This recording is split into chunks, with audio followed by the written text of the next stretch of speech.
찬송가 384장 부르시면서 새벽 예배를 시작합니다. 384장입니다. 나의 갈 길 나가도록 예수 인도하시니 내 주 안에 있는 그림 어찌 실망이요 믿음으로 사는 자는 하늘 위로 가겠네. 무슨 일을 만나든지 만사형통하리라. 무슨 일을 만나든지 만사형통하리라. 나의 갈 길 나가도록 예수 인도하시니 어려운 일 당할 때도 족하니 내주시네. 나는 시위보다 나고 영혼 매우 바라나. 나의 앞에 반석에서 샘물 나게 하시네. 나의 앞에 반석에서 샘물 나게 하시네. 나의 발길 나가도록 예수 인도하시니 그의 사랑 어찌 큰지 말로 알 수 없도다. 성령 가진 영혼 하늘 날아갈 때에 영영 부를 나의 찬송 예수 인도하셨네. 영영 부를 나의 찬송 예수 인도하셨네. 아멘. 사도신경으로 신앙 고백하십니다. 전능하사 천지를 만드신 하나님 아버지를 내가 믿사오며 그 내 아들 우리 주 예수 그리스도를 믿사오니 이는 성령으로 잉태하사 동정녀 마리아에게 낳으시고 본디오 빌라도에게 고난을 받으사 십자가에 못 박혀 죽으시고 장사한 지 사흘 만에 죽은 자 가운데서 다시 살아나시며 하늘에 오르사 전능하신 하나님 우편에 앉아 계시다가 저희로서 산자와 죽은 자를 심판하러 오시리라.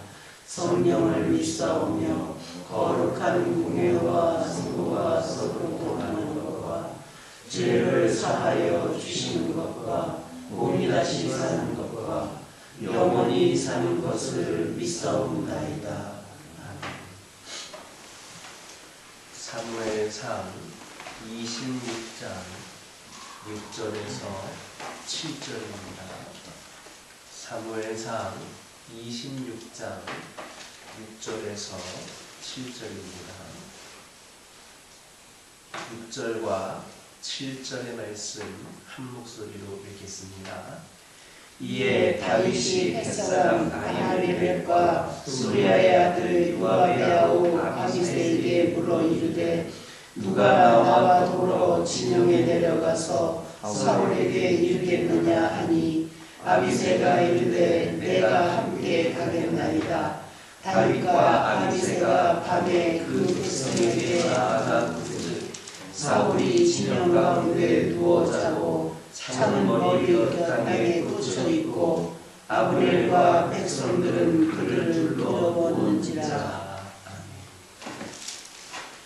다윗은 아히멜렉과 아비새에게 누가 자기와 함께 사울의 진영으로 갈 것인지를 물었습니다.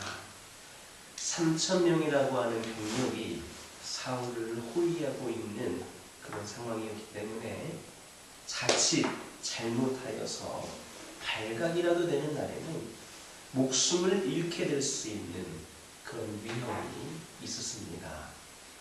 따라서 다윗을 위해서 죽고자 하는 각오가 서 있어야만 이 부름에 나설 수 있었습니다.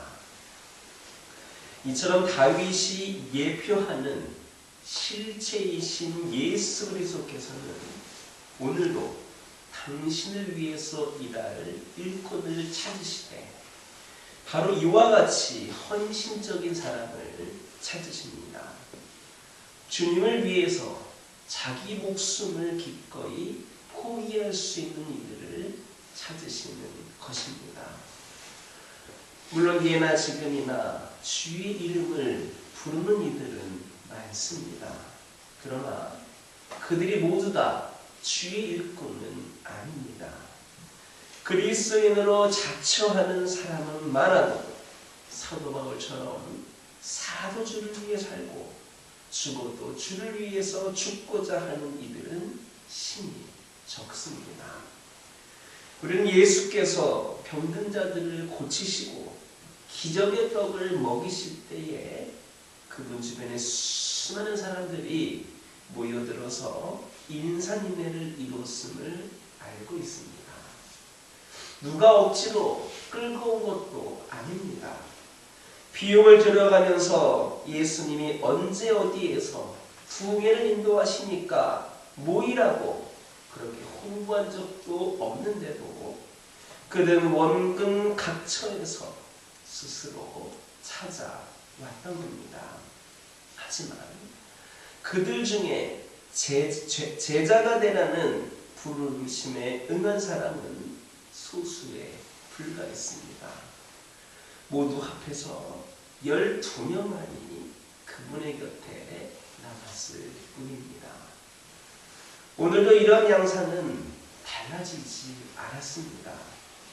우리나라에만도 세계적으로 규모가 큰 대형 교회들이 여러 개가 있고 주일마다 각 교회는 주차 문제로 골치를 앓을 정도로 그렇게 많은 성도들이 있는 교회도 있습니다. 하지만 이 많은 사람들 가운데 주께서 나를 위해 목숨을 달라 이렇게 요청하실 때에 기꺼이 그러하겠다라고 나서는 이들이 과연 얼마나 될 것 같습니까? 대개의 사람들이 주를 사랑하고 주를 위한다고 말하면서도 정작 희생이 요구되는 일에서는 빠지려고 하는 것이 현실입니다. 오늘날 기독교인들은 많은데 그리스도인은 적다는 탄식이 들리는 이유도 바로 이 때문입니다. 사랑은 자기를 희생하는 정신입니다. 자기 희생이 따르지 않는다면 이것은 진정한 사랑이라고 말하기는 어렵습니다. 주를 사랑하고 주를 위해 살고자 한다면 그분과 함께 고난받기를 피하지 말아야 됩니다. 우리가 그리스도와 함께 영광에 참여하기 위해 반드시 거쳐야 할 관문은 바로 그분의 고난에 참여하는 것임을 잊지 마시기를 주님의 이름으로 축원합니다.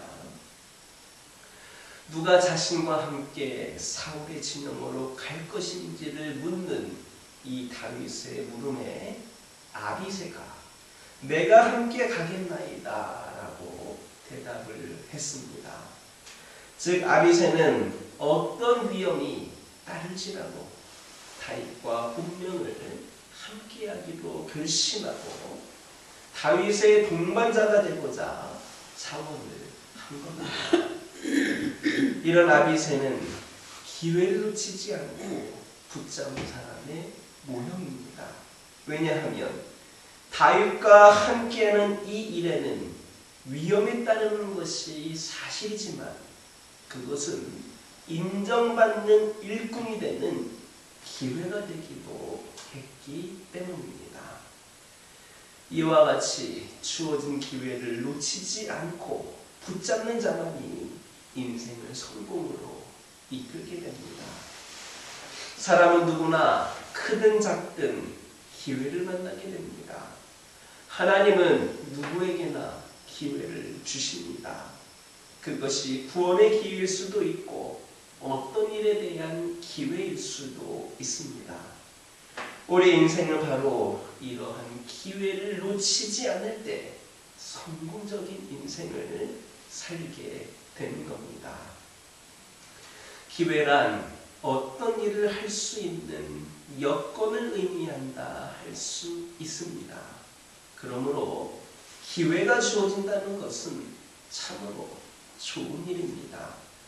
그를 통해 어떤 일을 성취할 수 있고 인생을 성공적으로 만들 수 있기 때문입니다. 그러나 기회가 주어진다고 모든 사람들이 반드시 인생을 성공적으로 이끌게 되는 것은 아닙니다. 이것을 놓치지 않고 붙잡는 사람, 즉 최대로 활용하는 사람만이 인생을 성공하게 됩니다. 비록 보잘것없는 것처럼 보이는 그런 기회일지라도 이것을 붙잡는 사람들은 반드시 인생을 성공하게 되고 하나님의 약속에 참여할 수 있습니다.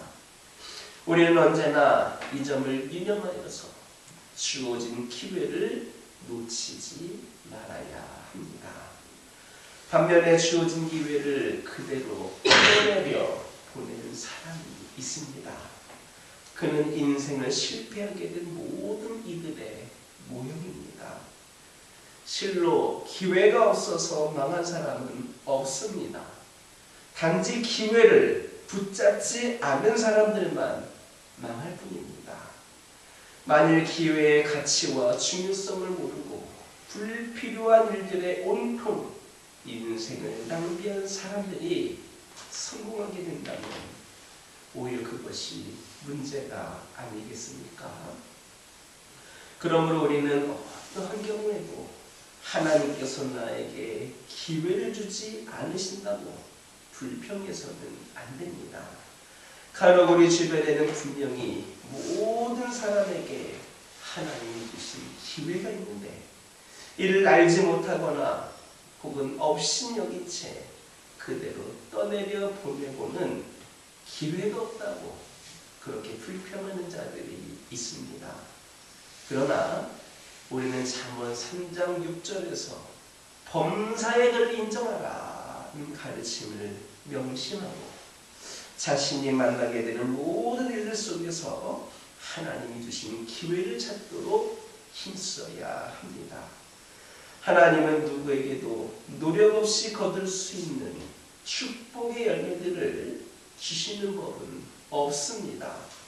이를 유념하고 기회를 붙잡되 최선을 다하는 저와 여러분 되기를 주님의 이름으로 축원합니다. 기도하겠습니다. 사랑의 하나님, 이 시간 간절히 기도드리기를 원합니다. 저희들이 주를 사랑하고 주를 위해 살고자 한다고 말하면서도 우리 주님과 함께 고난받기를 피하려고만 하는 자들이 있음을 고백을 합니다. 아버지 하나님, 저희들 주님과 함께 영광에 참여하기 위해서 반드시 거쳐야 될 관문을 거치게 하여 주시고 이를 지혜롭게 믿음으로 감당케 하여 주시고 이겨내는 가운데에 저희들이 부족함이 없는 주의 자녀로서의 삶을 살게 하옵소서. 어떠한 경우에도 하나님께서 우리에게 기회를 주시지 않는다고 불평하지 않게 하여 주시고 범사에 하나님을 인정할 수 있는 저희들 되게 하여 주옵소서. 우리가 경험하게 되는 모든 일상들 속에서 하나님이 주신 기회를 찾게 하여 주시고 이 기회를 붙잡고 최선을 다하여서 이를 감당하는 저희 모두가 되게 하여 주옵소서. 아버지 하나님 기도합니다. 오늘도 주의 전에 나와 주님께 기도하기 위하여 이 자리에 함께한 모든 심령들을 주님께서 기억하여 주시고 이들의 기도가 하늘의 문을 여는 기도가 될 수 있도록 우리 하나님 함께하여 주옵소서. 때로는 피곤하고 추운 날씨 가운데에서도 아버지 하나님 그것을 이겨내며 이 자리에 나온 신녀들에게 하나님께서 놀라운 은혜와 역사하심으로 오늘도 살아갈 수 있도록 기회를 더하여 주옵소서. 특별히 믿음의 가정들에게 주님께서 함께하여 주시고 늘 하나님께서 동행하여 주시고 이끄시고 인도하시는 은총을 삶에서 경험케 하옵소서. 믿음의 자녀들이 더욱 잘되게 하여 주시고 믿음의 자녀들이 본이 되게 하여 주셔서 우리의 믿음으로 머무는 게 아니라 수많은 사람들에게 믿음의 도전을 줄 수 있는 귀한 심령들 되게 하여 주옵소서. 오늘도 기도 제목을 들고 나왔사오니 주 예수의 이름으로 기도할 때에 모두가 다 응답받는 역사가 있게 하여 주옵소서. 날씨가 많이 추워져서 육적으로 불편한 가운데 있는 영혼들이 있습니다. 여러 가지 질병으로 고생하고 있는 신령들이 있습니다. 주님께서 그들과 함께 하여 주시고 연약함에 머물지 않게 하여 주시고 연약함이 불평과 원망거리가 되지 않게 하여 주시고 우리 주님께서 깨끗이 치유하여 주시는 가운데에 더욱더 하나님을 찬양하고 경배하는 귀한 심령들 되게 하여 주옵소서. 아버지 하나님 영적으로 방황하고 있는 영혼들에게 새 영을 부어주시고 아버지 하나님 믿음으로 주 예수 그리스도를 고백하는 가운데에 믿음의 자녀들답게 진정한 신앙인답게 삶에서 선한 영향력을 끼칠 수 있도록 인도하여 주옵소서. 여러 가지 어려움 가운데에 힘든 상황 가운데 위기 가운데에 고통 가운데에 처해 있는 심령들이 있습니다. 주님께서 그들을 큰일히 여겨주시고 어둠 속에서 빛을 보게 하시고 절망 속에서 소망을 보게 하시는 하나님을 의지하여서 건져주시는 하나님의 은혜를 경험케 하옵소서. 아버지 하나님 기도합니다. 우리 교화교회를 축복하여 주시고 아버지 하나님 그저 세상의 수많은 교회 중에 하나로서 아버지 하나님 그저 건물로서의 교회로 머물지 않게 하여 주시고 주님의 뜻을 받들어 이 지역 일대를 변화시키고 믿지 않는 영혼들에게 주의 사랑을 전하며 마지막 구원의 방주로서의 역할을 능히 감당할 수 있는 귀한 제단이 되게 하여 주옵소서. 이 제단에 속해 있는 주의 자녀들을 축복하여 주시고 아버지 하나님 그들의 삶 속에 우리 예수님을 경험할 수 있는 은혜가 가득하게 하여 주시고 우리의 성도들을 바라보면서 세상의 수많은 영혼들이 오늘도 함께 하시는 하나님을 만날 수 있도록 인도하여 주옵소서. 주께 돌아오고 주께 더하여지는 우리 교화교회와 성도들 되기를 원합니다. 하나님 특별히 이 재단에 악한 영 틈타지 않게 하여 주시고 이 재단을 드나드는 심령들마다 하나님의 따뜻한 사랑을 하나님의 깊은 은혜를 날마다 경험할 수 있도록 인도하여 주옵소서. 아버지 하나님 다음 세대를 위하여 기도합니다. 어린 생명들 젊은 영혼들을 주님께서 이 제단으로 불러주시어서 우리 교화교회를 통하여 그들이 주님을 만나게 하여 주시고 주님 주신 비전을 품게 하여 주셔서 다음 세대에도 더욱더 뜨겁게 하나님을 찬양하고 하나님을 예배하고 복음을 전하는 그런 귀한 제단으로 세워지게 하여 주시고 우리 교화교회를 통하여 믿음의 인재들이 많이 배출되어서 세상을 변화시키고 세상을 움직이는 귀한 역사를 주님께서 허락하여 주옵소서. 이를 위하여 더 기도하고 더 노력하고 더 투자하고 열심히 다하는 재단이 되게 하여 주시고 하나님께 칭찬 들을 수 있는 우리 교화교회와 성도들 되게 하여 주옵소서. 아버지 하나님, 오늘도 주신 말씀 붙잡고 승리하는 하루가 되게 하여 주시고 이 종에 되지 못했던 기도 제목들 하나하나에도 하나님 응답하여 주옵소서. 예수님의 이름으로 기도드립니다. 하늘에 계신 우리 아버지여, 이름이 거룩히 여김을 받으시오며 나라가 임하옵시며 뜻이 하늘에서 이루어진 것 같이 땅에서도 이루어지이다. 오늘날 우리에게 일용할 양식을 주옵시고 우리가 우리에게 죄 지은 자를 사하여 준 것 같이 우리 죄를 사하여 주옵시고 우리를 시험에 들게 하지 마옵시고 다만 악에서 구하옵소서. 나라와 권세와 영광이 아버지께 영원히 있사옵나이다. 이 시간 기도하고 돌아가실 때에 받은 은혜의 말씀 가지고 결단의 기도하여 주시고 가정